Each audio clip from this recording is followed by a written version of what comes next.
Sex Education is a show that has its heart firmly in the right place. And I think the thing is, it makes discourse about this show really, really hard. It feels like the mission statement of the show from the jump has almost been to kind of course correct the failings of the school system when it comes to sex education. Notoriously, in both America, Australia, England, the sex education system in schools has been kind of a joke. For one, it's been incredibly male-oriented, with a lot of female issues and concerns falling completely to the wayside. It's also typically just really poorly thought out, handled in a way that doesn't really create safe spaces for kids to ask these sort of burning questions, and just kind of reiterates the importance of Google. I think the idea of a sort of entertaining show wanting to come out and simultaneously kind of like course correct society is a bold and cool idea. When this show is firing on all cylinders and when it handles an issue well, there is no sort of other show like it.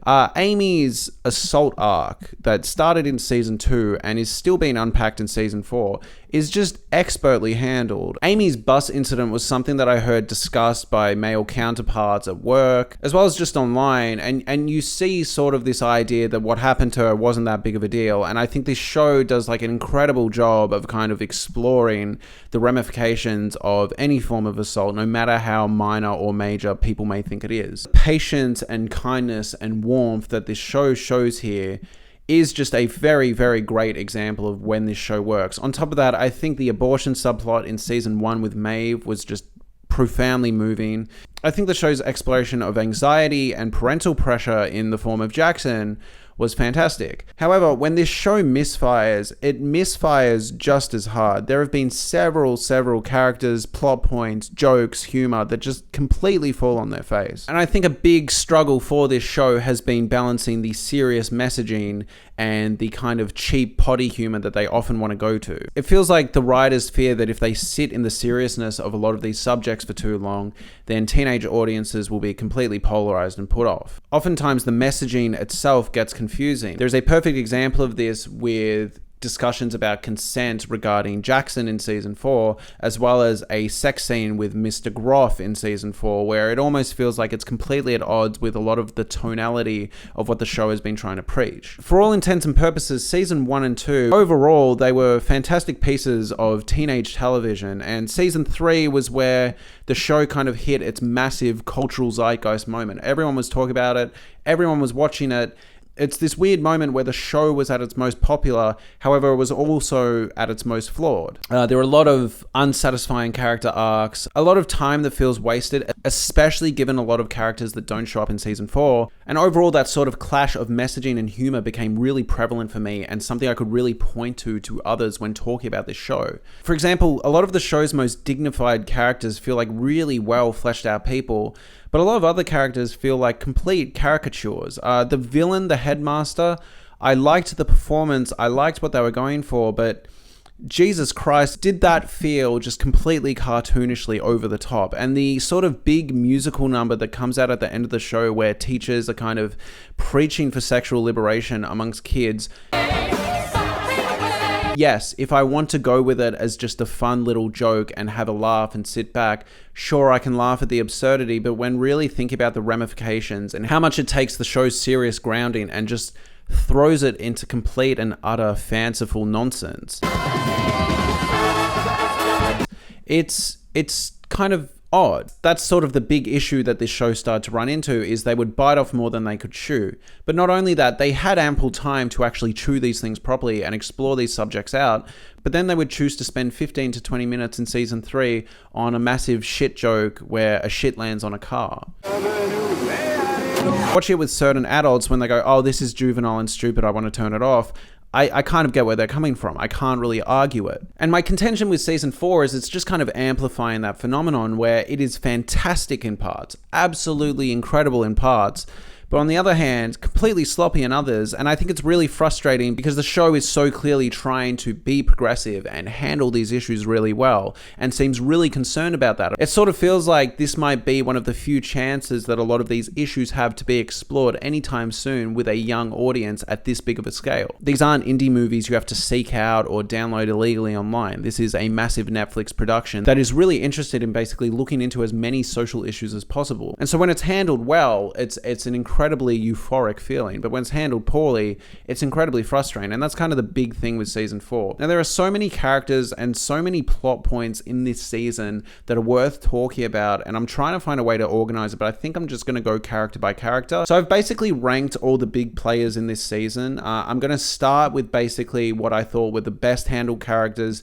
down to the worst handled characters, and we're just basically going to get into why. So first off, at the top, the best handled character in my opinion was Ruby. I think Ruby was handled just incredibly well in season 3, taking sort of the mean bitchy girl stereotype and completely thrown it on its head. The revelation that she's basically just really fawning after human connection with Otis while taking care of her dad, and the way she sort of appears and presents is all this massive overcorrection due to how she was raised and how she wants to be perceived, was incredibly moving. I think in season 4, they do such a good job of basically using her to hold Otis accountable, but also explore her finding her place again. Ruby in the show has an incredibly magnetic energy. You are rooting for her throughout. I actually think the plot point they kind of re-go over here, where she starts to clearly have some level of feelings for Otis again, and she sort of presents that she's happy to settle for a friendship with Otis when she clearly isn't for a long time,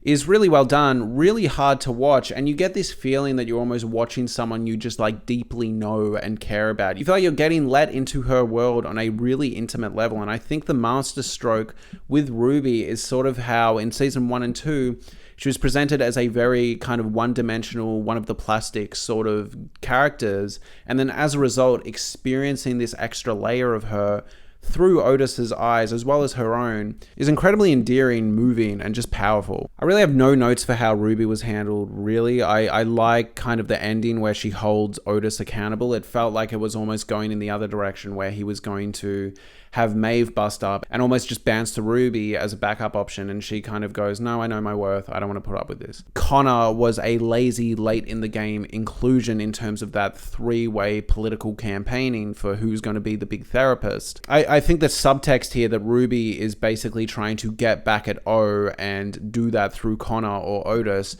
is really well done. I also must say, I think when the initial beef is set in motion due to the bedwetting video, and you sort of get into gear for the season, like, oh, Ruby and O are going to be butting heads and Otis is going to be caught in between. It was a really exciting plot idea, and I wish it was explored more. Ruby is one of the great characters of the show, because now that the show is over, you're sort of left sitting there without closure. Like, is she going to be okay with her dad? Is she going to be okay with these new friends? I mean, she barely knows them. It's really well done, and I was left wanting a lot more, and not in a bad way. I just think it's like a character I could gladly watch in other shows. The only real note I have with Ruby is that she was basically completely rejected and isolated throughout the season from this school's version of the popular group. And for no real reason, she just kind of gets back on side with them and instantly just goes, yeah, fuck it, let's be best friends. So the line she gives to Otis where she says, I have friends, I don't need any more, just feels a bit sort of undercooked. We haven't really seen them hang out successfully once. Previously, we saw that the group really had a strong distaste for her. So it just felt like a very rushed conclusion that I feel like if we had an episode or two more, could have been fleshed out more. Amy's the next character. I just think the way they've handled her assault arc is incredibly well done. I think she's an interesting character. The show is constantly exploring the ramifications of what happened to her in season 2, but she doesn't feel defined by it. She still has emotional connections with other characters. She still has hobbies. She's still very dignified and has her own interests, own ideas, and own things going on. It's really fascinating. I can't really commend them enough for how this is handled. I even love the idea that she starts to reclaim it with the art. I like how subtle the initial reintroduction of the jeans were, just them falling on the floor, her looking at it. We don't really touch on it again. For a show that kind of lost its subtlety and tact along the way as it went on, I think this was just like incredibly well handled. And on top of that, I think the way it's sort of reintroduced in season 4, where she's basically keeping a diary going through all these different sex toys and what she feels comfortable with, what she doesn't feel comfortable with, and also sharing that knowledge with Maeve, is a really interesting insight. And it's also just a really good exploration of the way any type of assault will have massive like sexual implications. Something that a guy did to her externally on her jeans is having massive repercussions to a point where she's actually having to explore herself again on that deep of a level. I'm not saying this is out of pocket or wrong. I commend the show for taking it this far. Next, and this is probably my most controversial take in this video, I think O, the new character, the new kind of villain sex therapist, was just incredibly well handled, minus one thing. First off, I think a great performance. Constantly couldn't get a read on her. I thought she gave incredibly good advice, had an incredible temperament, and I get why she would have made a great therapist, but at the same time, she's a foil to our main characters, and what we find out she did to Ruby is bordering on unforgivable, and the only reason we can forgive it is because she was so young. She serves as a great foil. She's so much better than the headmaster in season 3. However, they do pull out a writing trick I don't like that they did with the headmaster. The headmaster was basically this irredeemable villain throughout season 3, the whole run, like just constantly completely shitting on people's ideologies and identities, both gender and sexuality wise. At the end of season 3, it almost feels like they expected us to forgive her or give her some understanding because biologically she was struggling to have kids. And it just felt very cheap, very undercooked, and a really weird note. Not because I don't think maybe that her own trauma is informing her behavior. It certainly is. Just no time was spent on it for us to really change our minds about the headmaster at all. With O, I think she is far less villainous and I think far more multifaceted and layered and compelling as both a hero and a villain at different points. I think the reveal of her being asexual was kind of lame. Not because I have any opposition of seeing an asexual character explored, quite the opposite. I don't think they explored it at all. And I think the idea of a sex expert, a sex therapist, being asexual herself is incredibly interesting. And you could explore the angle that maybe like by virtue of her wanting to understand her own asexuality, understand what people liked about sex that she couldn't like herself, could have just been an entirely interesting episode in itself. I could have watched a whole episode exploring that idea, but it's really just a throwaway line in the lift scene between Otis and her. I think the distaste that the online community seem to have with O is kind of a misfire. I feel like it's that sort of thing where it's like, you don't like her character, that doesn't mean it's a bad character. You're allowed to not like her. She does a few villainous things, but that does not mean she's a bad character. In terms of well-written characters, she is a highlight of this season. I think every scene with her is captivating and interesting, and I'm constantly waiting to see, do I like this girl or is she the villain? Can she be redeemed? Does she need to be redeemed? And yeah, I found the video subplot incredibly fascinating. Next we have Maeve. So Maeve, I think, was incredibly well handled too. I actually found her writing subplot incredibly fascinating. It doesn't really have anything to do with the core themes of the show, which is like sex education. There really isn't any of that. I just found Maeve, who has been an intentional outcast for the first couple seasons of the show, trying to fit in this new environment and going head to head with this professor, really kind of exciting to watch. I felt the conclusion was rather rushed and unsatisfying, but for the most part, I found it really interesting, and I actually kind of liked that Maeve had her own agency outside of just her male love interest. She's been very defined by Otis and Isaac in seasons past, so it was really refreshing to see how she navigates like an entirely new environment. However, my big flaw in terms of Maeve's character this season for me was the handling of her mum and her brother. Now, the handling of the brother was pretty good. I did really like the funeral scene where the brother kind of went head to head with her. Good scene, well done. However, I can't really forgive Maeve's mother's death. I think it is one of the low points of the entire show, definitely of this season. It just felt sort of like, oh, we need Maeve back, we need all the characters together, Maeve's mom is going to die. And the reason I say that is we didn't get any phone calls from Maeve's mom, we didn't really see any scenes with Maeve's mom, we didn't really even have Maeve talk about her mom at any point. Now, yes, you can make the argument that Maeve's mom is an absent drug abuser. However, I feel like in seasons past, they've done a really good job of exploring sort of the disconnect of her wanting a mum, engaging with the mum, and then realizing that the mum isn't good for her. And I just feel like having the mum completely unceremoniously killed off after how well handled the sort of child protection arc in, I believe, season 2 was handled, just incredibly underwhelming. It's one of the points in this season where you start to notice a lot of the cracks. This was also an issue with Ola and the alien girl from previous seasons and Jakob, where it feels like they probably just couldn't get the actors back for a variety of reasons, and instead of at least getting 1 or 2 scenes to just give them a send-off, it's all just lip service. I guess my issue with Maeve's mum here is it feels like completely out of nowhere, completely a transparent plot device to get her back in town for a while just to give us closure with her character in relation to others. And on top of that, it just wasn't as emotional as it should be. I think there was a really great patient scene where Maeve wants to get the crossword done, and it's clearly her way of sort of like being around her mum one last time, and she doesn't want to leave until the crossword's done. Great. well handled, well explored. But aside from that, the actual funeral, the way the mum was handled, really disappointing. We don't even really hear mention of the young sister and what happened there. And yeah, I guess the big thing here is it's just one of those moments where in a Netflix show you start going, is this a budget thing? Sort of the bigger reason here that this world doesn't feel more fleshed out. Next favorite, Adam and his dad. This could be higher because I actually have less problems with this arc than some of the ones ranked higher. However, there are a few, and I think also its highs aren't as high as the other ones I've referenced. This is just a really sweet, compelling arc to watch. I kind of like what they've done with Adam's character. They took Adam's character and made him someone who was incredibly kind of antagonistic, a bully character, and opened him up to a warm, loving kind of side. And he got hurt in that. He got cheated on and completely abandoned by Eric. And I kind of admire that, yes, there's a bit of a romantic subplot here, but a lot of this arc is just Adam sort of trying to come to terms with himself as well as his family dynamic. It's really patient and slow, and in a way that I kind of really admire and appreciate. It is almost just Adam trying to come to terms with who he is as a man and find his place in the world. I think it's actually quite beautifully handled, and I admire and appreciate the fact that it's not another character that's just completely drowned in sexual dynamics or relationship dynamics. We've already had that for Adam.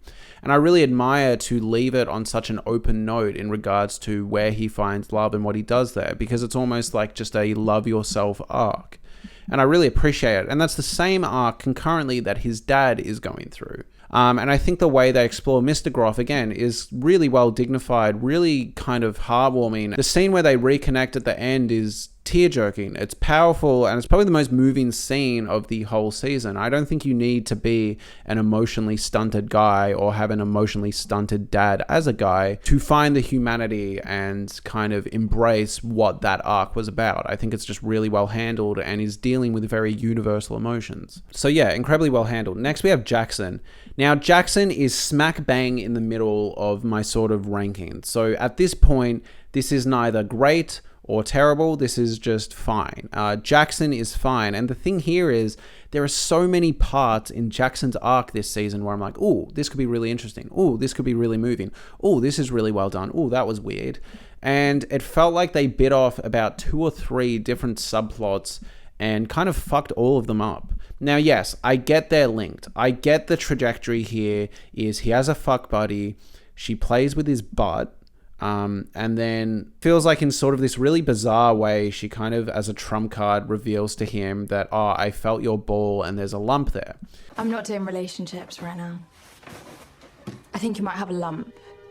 You might want to get it checked out. I know they're not in a relationship. I know she is literally saying that they're just fuck buddies, but the lack of any sort of concern of his emotional well-being at this news is just bizarre. And also the way she delivers it as a 1-2 punch of I don't want a relationship with you. Also, FYI, before I leave your life, you might have a tumor on your ball, is just so fucking bizarre.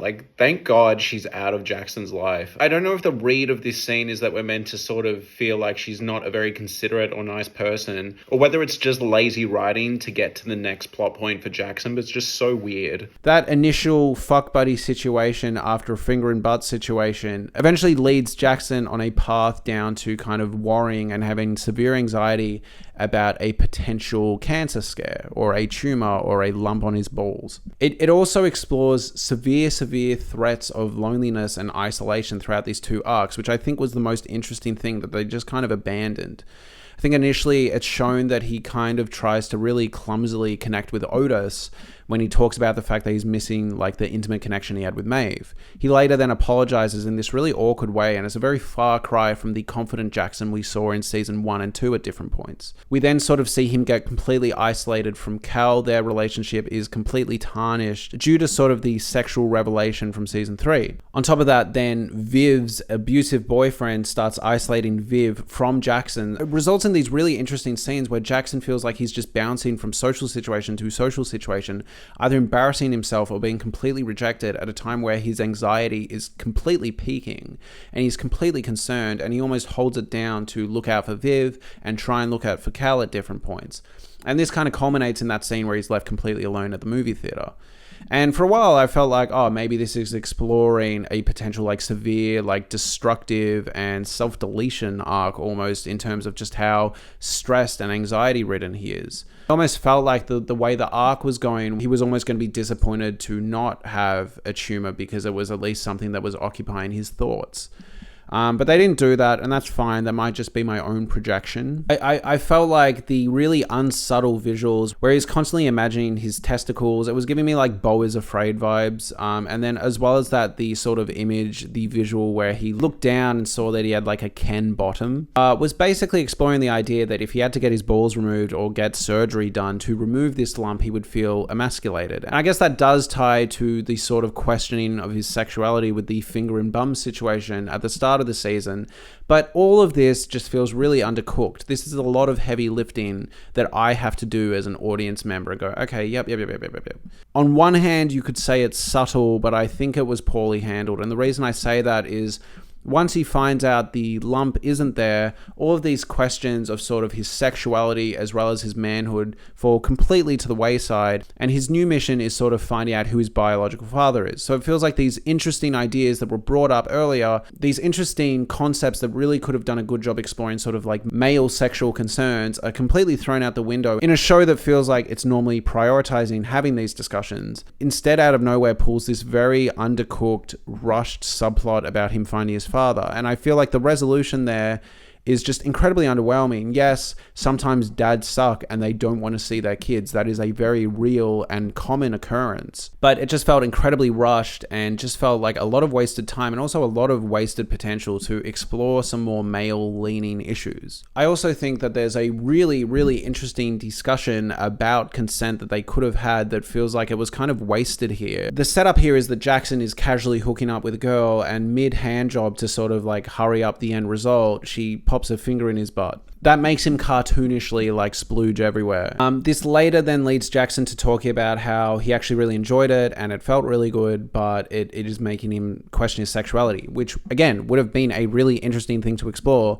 But Otis kind of cuts this off and says, well, you should focus with her on kind of confirming consent and outspoken consent and looking for the presence of a happy yes rather than an unhappy no. Now that's a quote that I think is so profoundly just a great summary of how the conversation of consent really should be looking. This idea that a lot of toxic people in the bedroom are sort of just waiting for an unhappy no, otherwise it's all good, is like a really good summary that I haven't really heard like flat out presented in that sort of a concise way.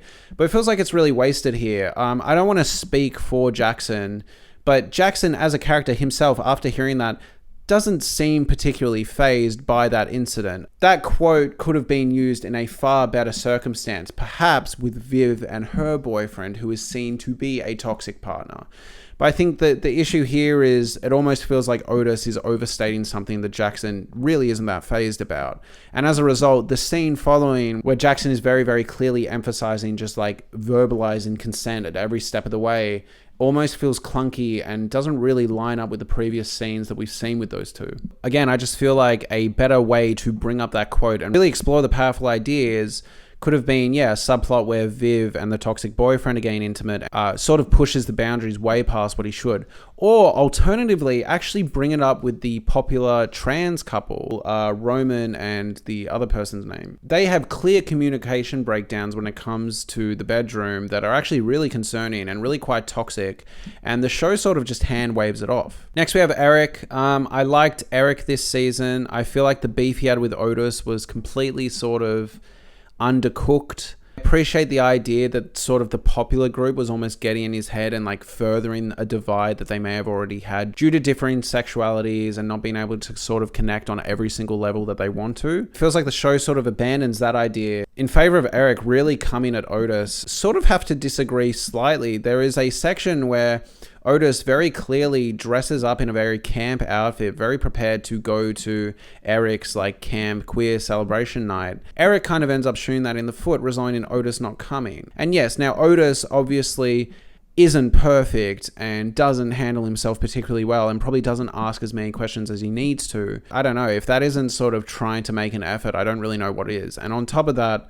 Eric was the one that fucked him over there. And again, a very interesting idea, which I thought it was getting at, was this idea of toxic positivity in that new popular group. When they were first introduced, I thought the idea was sort of this brave and exciting one of like, oh, these people that are very, very progressive and very forward thinking can actually be incredibly toxic in this new pervasive way that we don't really talk about. But the resolution of those characters kind of undermines that and just goes, like, say what you really feel, ha ha ha ha ha. And there's a few things that this popular group of characters do that feels a bit unforgivable. They are incredibly harsh on Ruby. They are incredibly harsh on Otis and clearly trying to separate Eric from Otis.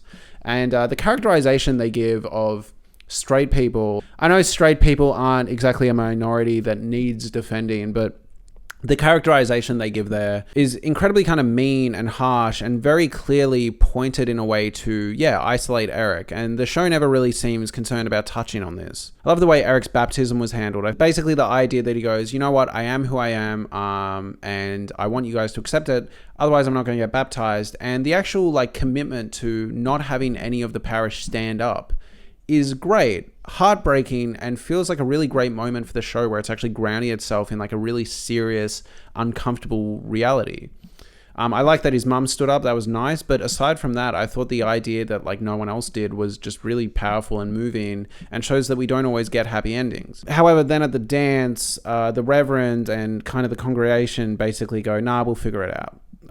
And look, it's nice that Eric gets a happy ending. I also admired the show kind of just going, not everything works out all the time, and sometimes the wrong side wins. Next, we have Jean's sister. Look, Jean's sister was a frustrating waste of time at different points. However, I think her sexual assault plot was actually quite well done. I think the flashback, while quick and while a bit rushed, was really effective and haunting. And I think her phone call at the end was moving. However, did feel a bit rushed. Wish it got more time. I like what Jean and Jean's sister sort of bring out of each other. There's an argument they have where Jean is very much in the right, but then Jean's sister makes 1 or 2 points about maybe the Jakob father situation where you go, that was actually a good point. There are various points where Jean is shown to be completely dysfunctional and also is incredibly ungrateful for the efforts Jean's sister is making. While Jean doesn't owe anything to her sister in terms of like getting her out of debt, I feel like going to the chemist and getting her a moon cup as well as some food or whatever after she's taken care of your baby countless times is probably the least you can do. I actually thought it was a pretty good yin and yang for the most part, and I enjoyed a lot of it. I also enjoyed the look it gave to sort of self-sabotaging behavior. I know people like Jean's sister. I've met people. I'm family with people like Jean's sister. And those behaviors are just all too common. That constant sort of down on the luck, nothing's going right, I need help all the time. And it's a really dignified look at this sort of person. I think Jean is just so clunkily handled as a character. I feel like the show wants us to really see her as this beacon of light and this virtuous person who really just wants the best for not only herself and her family, but like society as a whole and women as a whole. Look, I can't speak for women. I feel like if I was a woman and my role model had to be Jean, I'd be a bit disappointed. She is consistently just having things handed to her on a plate and self-sabotaging and fucking things up. And I know a lot of her character is the fact that she's been left by a Meninist man and she's struggling to be a single mother, especially at her age and the way that's stigmatized. But none of these issues are really explored by the show in any substantial way. On top of that, she kind of does a lot of bad shit throughout the show.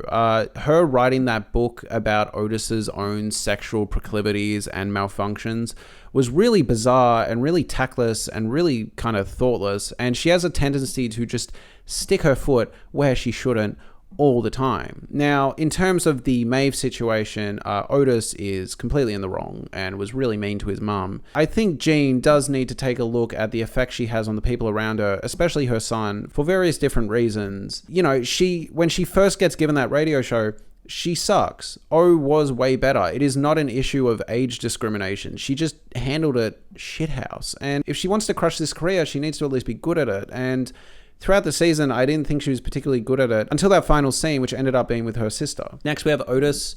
Look, I'm going to be real. I might be biased. I think Otis is one of the worst main characters in any show I think I've ever seen. A complete wet blanket of a character.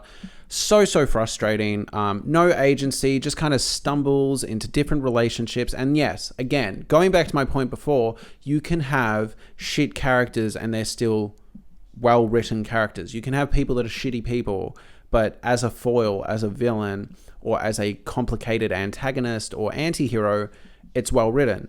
I don't think he's well-written. I don't know what the show wants us to feel about Otis. Are we meant to think he's a piece of crap? Because if not, they are failing. If we are meant to like Otis, I don't know what the writers are doing. I think he's just whiny and constantly hurting people. He feels incredibly smug because he's the one that is the sex therapist. You know, and basically every season is this arc of Otis doing a bunch of shitty things and then being like, hey, I've been a bit shitty. You know, this season it was like, hey, I've really been mean to O, but O's crushing it, and maybe I'm not a good sex therapist. And you know what? He fucking isn't, all right? Why would any of these kids go to Otis instead of just going to Google? Like, yeah, okay, cool. It's cool to hear a human voice, and Google can be confusing, but like, I just not a good character. And compared to Maeve, who is the standout main character, just incredibly well realized, also flawed character at different points, but at least there you understand where the show is kind of going and taking her character. Whereas with Otis, I'm just constantly confused as to what I'm meant to feel, whether I'm meant to like anything that's going on. They bring back his sort of sexual issues, his like trauma in regards to the fact that he walked in on his dad cheating on his mum, right? So as a result, he's had really big issues with sex. Because whenever he goes to have sex, it reminds him of what he saw and the effect it had on his mum. Decent subplot that they've had throughout the series, but here in season 4, they bring it back for 2 seconds to basically get in the way of him and Maeve, who, from what I understand, I think they haven't had sex throughout the show. I think their sex scene in this season is a big deal. Completely underwhelming. I didn't need it to be like hot and like really like provocative to watch, but just like in terms of like intimacy and love and what it meant for these two characters that started this sex clinic and like did all this stuff together, really underwhelming. I don't know. And it felt like the show was more interested in giving the popular group a really dignified romantic sex scene after just complete dysfunctional behavior from both of them. Which felt really unearned and lazy. And then in the sort of big pivotal sex scene in a show about sex just felt really like whatever. The point that O highlighted to Otis was an interesting one. The idea of like maybe your brain is getting this paranoia because you're constantly scared that she's going to leave you and it's not going to work out. And I encourage you to love fully. And yeah, I just think if the show handled itself better, the idea that he finally connects sexually with Maeve only for it to then end kind of the next day and then she's sitting there wearing his shirt, profoundly moving, profoundly tragic. Just like a really, really great idea to explore. But I don't feel like they had the time to like pull that off as well as they could have. I think Maeve's speech at the end is pretty moving and pretty powerful. Like it's pretty good. It's doing a lot of heavy lifting for a dynamic and a relationship that I feel like has constantly been frustrating and poorly explored. It feels like at the point of season 4, I feel like we really should have actually spent a good amount of time with them, seeing them fail or work as a couple. Because at this point, you only really think they're failing because of distance, not because of clear issues that both of them have with communicating to each other. It also would have been a really interesting idea for the will they, won't they, the expectations sexually and just romantically they have of each other after so many years of trying to make it work aren't quite matching up. You know, maybe they have sex and it is underwhelming and they start to realize, oh, we aren't as compatible as we thought. Like we have actual issues and we work on paper, but we just don't work romantically. But yeah, it just felt rushed and really underwhelming given how much sort of will they, won't they energy was given to these two. I feel like the reintroduction to his sex issues lasted like 2 minutes. I think this show has notoriously fumbled the bag when it comes to a lot of male sexual issues, and I don't want to sound all like red-pilled here. So much of our media is focused on kind of course correcting how shitty women's sexuality has been treated and portrayed. There's a lot of efforts from modern day media to kind of reclaim that and give that back and sort of explore that and make up for lost time, and that's great. But I often feel like as a dude, a lot of our issues can then feel very kind of lost in the process. And I feel like this season of Sex Education constantly brought up interesting ideas for male sexual issues and just kind of like fuck them up. Otis's kind of nude scandal, there weren't really any repercussions of how people viewed him or his masculinity or whether he was sexually ridiculed or not. I think that could have been really interesting given how much weight was given to a female leaked nude scandal earlier in the show. On top of that, I feel like Jackson's finger bum queer crisis thing was a bit undercooked. I think the idea of male consent is completely mishandled in this show. Fundamentally just terrible. Jackson's situation was not the one to sort of look into how men can feel coerced or uncomfortable or at the whim of their partner's emotions in sexual context. And I think, I get that they're trying to go with express consent is ideal, but I feel like the show wanted to have its cake and eat it too, you know, not really explore how damaging a betrayal of consent or just sexual boundaries to men can be without it feeling really kind of hard to watch. And as a result, I feel like there's a bit of a disconnection with the way Jackson's one is presented. I wasn't really mad at the girl for popping a finger in his bum. I don't think I would be mad given the situation, and that's just me. And Jackson clearly wasn't either.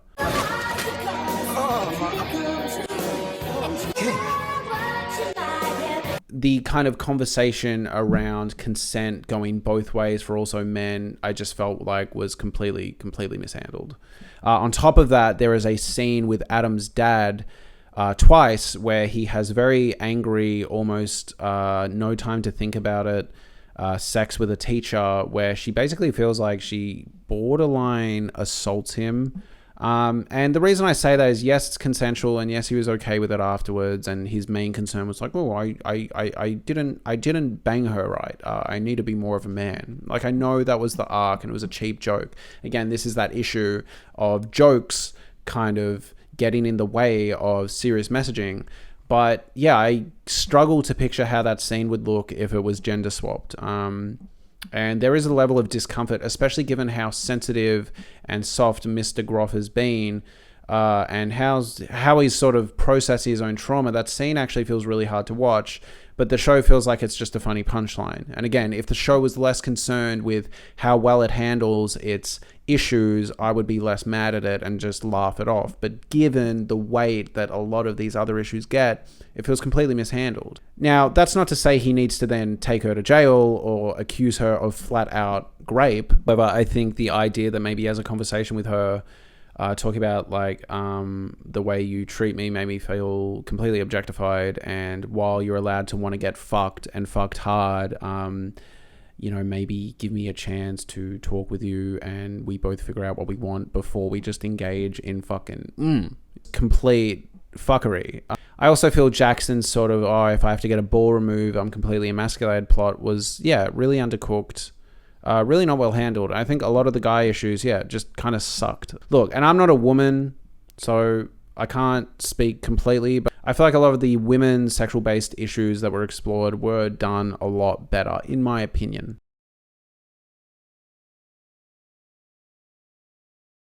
All right, next we have Viv and her toxic boyfriend. This was clunky.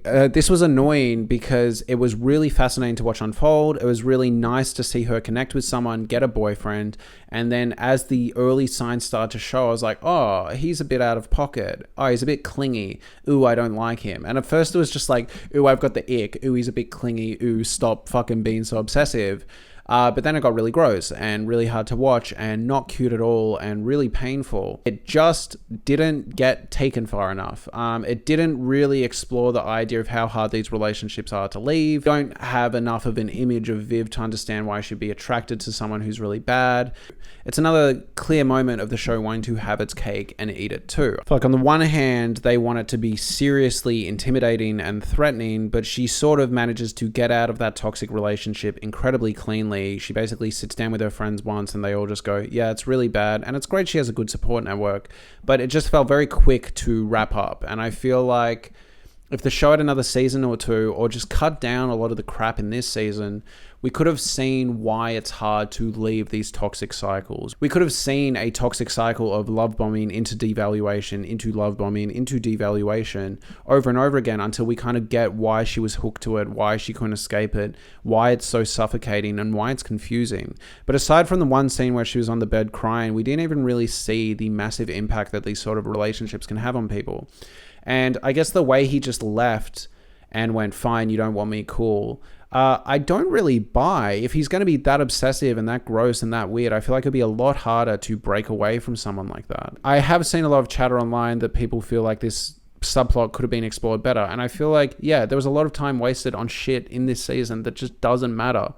And I feel like this is one with really important messaging for young people in terms of like, just because something feels like love doesn't mean it is, and you need to know the difference, and you need to know when something is actively bad for you. I think, look, on the one hand, it's great that it shows what a good supportive friend network should look like. You should be able to go to your friends and be like, hey, what do you think of my boyfriend? And they'll go, yeah, I don't think it's good. It's emotionally coercive. They didn't explore it enough to sort of visualize to people that don't quite understand how toxic relationships work, why these people stay, why it's so hard to leave, and sort of just the like gaslit mentality you start to feel like you're living in.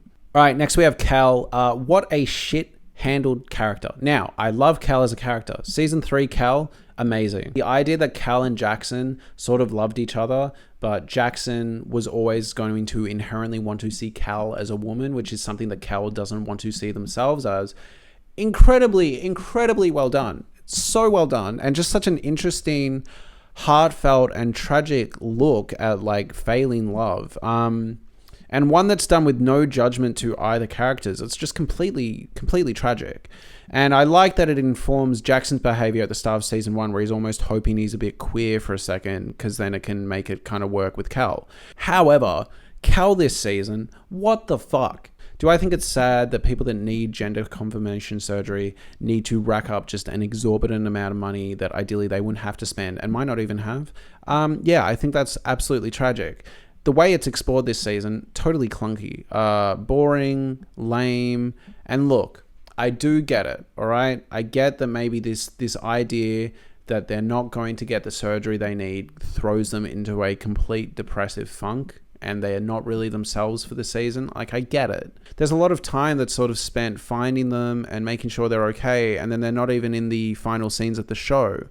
It just feels very underwhelming, and given the amount of time that's spent sort of talking about Cal and not to Cal, it feels like a missed opportunity. There's a lot of sort of like, oh, we need to find Cal, we need to make sure Cal is okay, and they sort of have like one chat, and then that's it. And yeah, I just feel like for the amount of importance they want us to feel for this character and how well portrayed Cal was in season 3, I feel like to have them sort of waste a lot of time in season 4 and not really say a whole lot, or not really even explore the cost issue as much as they could have, it's really disappointing. We get that one really interesting scene where Cal goes up to Roman and asks how they afforded the surgery, how much it was, and Roman says it cost $10,000 and my family helped pay for it. That's a really interesting idea that's also exploring sort of like racial inequality in the trans community, as well as just exploring the fact that a lot of people that need this sort of surgery just have no way to go about it, and then have to live with the sort of misgendering and the issues that come about that throughout the rest of their lives. It's a tragic story, and I just don't think they spent enough time on it. On top of that, I think the one powerful ending that they could have given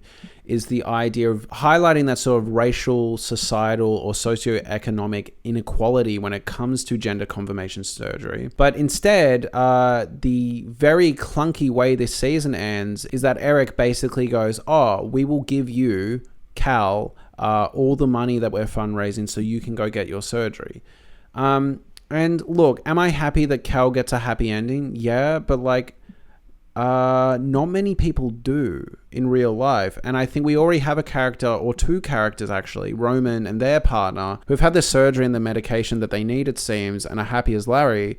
Whereas with Cal, I think the real powerful way to end that story would have been kind of sitting in the fact that they don't get what they want and they don't get what they need. I think it would be a haunting way to sort of leave that character, and would sort of evoke a sense of urgency in the audience to think about this issue and go, oh shit, I don't want that happening to more people. What can I do to make a change? Are there charities? Are there donations? This is something that legislation should change. But instead, it sort of paints this false narrative that things will just work out, and you just need to be a good person and, make it known that you're sad about it. And then by some miracle, Eric will put up the money. It just seems a bit lazy. It feels a bit whimsical and fairy tale for how serious this subject matter is, similar to the way Viv's toxic boyfriend was handled. It basically feels like once it gets to a bad point, she talks to her friends and they go, yeah, this is fucked, and she goes, cool, you're done, goodbye. And I feel like maybe if we even just saw episode after episode of her wanting to talk to her friends, but then him convincing her not to, him convincing it's normal, would have been way more fascinating, and would have also been a better portrayal of how this works. Again, just that sort of love bombing and devaluation. But the way it wraps up, it almost feels like, oh, I dodged that bullet and I escaped that before it got really, really toxic. And that was like an inconvenient detour, which often toxic relationships don't feel like that. It feels like your entire world is malfunctioning. Similarly, Cal's ending just feels a bit convenient. It feels like a missed opportunity to sort of have a weightier moment for the show. Not every single character needs a happy ending, and I think it would have been more powerful to just leave it as Cal can't afford the surgery, and leave it open-ended and have you sit on that and reflect on that and think of that, and also think about why Cal specifically is the one that doesn't get what they want. Next we have Isaac. As a person, I think is kind of a shit person. I cannot get over deleting the voicemail. That's just me. Maybe I hold a mean grudge. I think he's a bit underwritten as a character. I think it's great that there's disability inclusion in this season quite heavily, but I do think he's quite underwritten. He's very much defined by his love interests and then very clunky scenes about his disability, which, while important, I think could be handled better. And I don't have much of an idea of what makes him tick outside of these two things. And it's kind of disappointing when you put him up against characters like Adam, Maeve, Eric, and Otis, who feel, for the most part, very well fleshed out. However, I do actually like him and Amy together. I think they bring out the best in each other. We learn more about them both as a result. We learn that Isaac, despite the whole voicemail thing, does have a very sweet nature to him and is someone who is very, very patient and very kind and is probably a good match for Amy.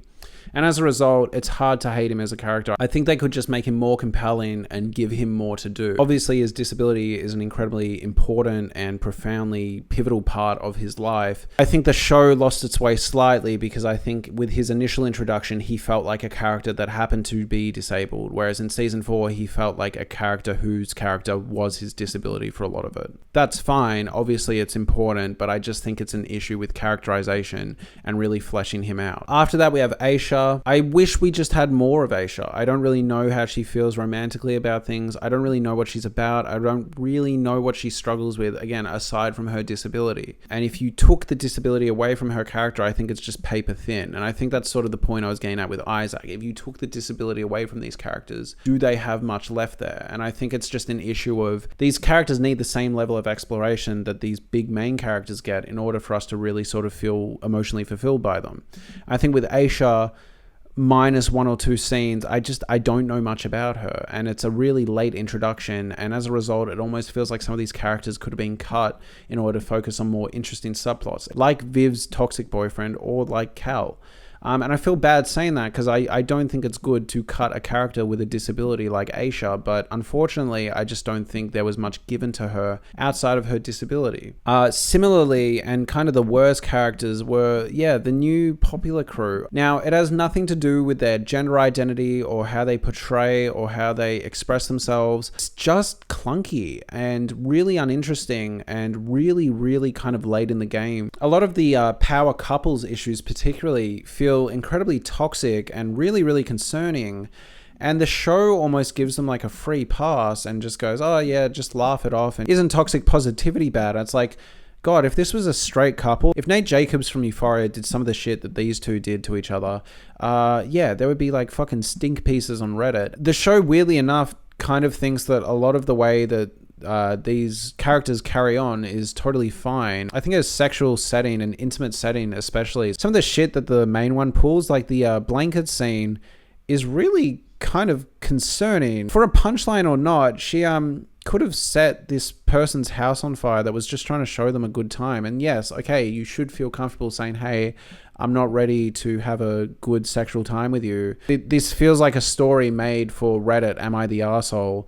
Where they go, oh, I didn't really want to have sex with this person, so I lit their family heirloom on fire. And then everyone in the comments goes, yes, you are the asshole. Just really poorly thought out. And they seem to be a very toxic couple at the start with the issue that Otis helped them with. But the show doesn't seem to think so. And I feel like the show might just be going easy on them because they've been introduced so late in the game and they want characters with their sort of gender expression and experiences in life to have happy endings. And that's a really virtuous thing to want. But if that's the case, don't make them such shitty characters. Especially, the main one, there's sections where she's shown to not engage in sign language or ASL with Aisha intentionally. She's shown to sort of be not just toxically positive, but just like toxic about people. And I thought it was doing this really interesting deconstruction of like, yes, people that are minorities can also be awful people too, and any behavior from any type of person needs to be corrected. But yeah, the show doesn't seem to think that the behavior was really that bad. And it just kind of culminates in a weird punchline where she goes, oh yeah, you moan really weirdly during sex. It's like, if that's it, if that's the case, if that's all that was holding you back, the issues that came out of that are seriously fucking concerning. It feels like the show just kind of went, fuck it, we don't need to explore that properly. It's a fun punchline. And I kind of disagree. I don't think it's a funny punchline. If I was with a girl or guy and they set my shit on fire to avoid sex, first off, I'd be like very concerned as to why they felt more comfortable doing that than talking to me. But two, if they didn't have like the world's best explanation, they wouldn't be coming back to my room anytime soon. Burning your belongings, abuse. I don't think I'm being like overly sensitive here. I would not feel safe ever again. And yeah, the show just is like, fuck it, whatever. One last issue I want to touch on before I go is just cut characters. Lily is gone.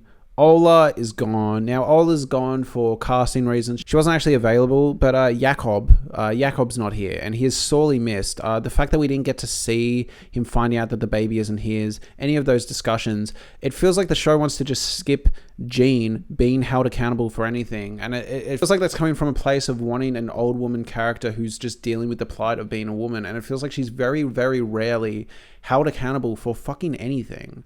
I feel like misleading Jakob about who the dad is quite bad.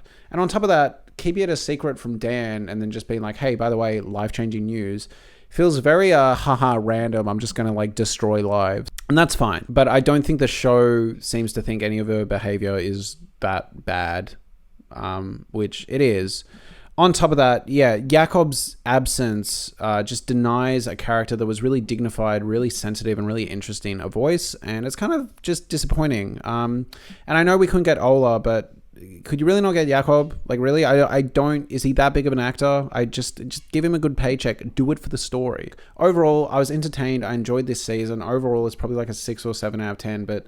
yeah, just going through the characters, there are some really great moments and some really terrible moments. I know the show's not coming back for another season, but I almost think there are just a few things that were missed out on. Yeah, I think exploring what a properly toxic relationship looks like is something the show could have done really well, and I think would be useful information for high schoolers engaging in romantic and sexual relationships to know. On top of that, I think, a lot of the male issues as the show went on were handled really poorly and almost hand-waved and kind of mockingly presented. Again, the Adam Groff sex scene, if you want to call it that, felt really weird and uncomfortable to watch. Yeah, just kind of disappointing aspects, but at the same time, I think the show's done incredible work with characters like Ruby, like Amy, like Maeve, even like O. While I think it's a mixed bag, I think it's definitely worth a watch front to back, because at the very least, it makes for incredibly interesting discussion. I mean, I've talked about it for like an hour now. Thank you so much for watching. Let me know what you'd like me to talk about next. I'm happy to talk about the show as a whole sometime.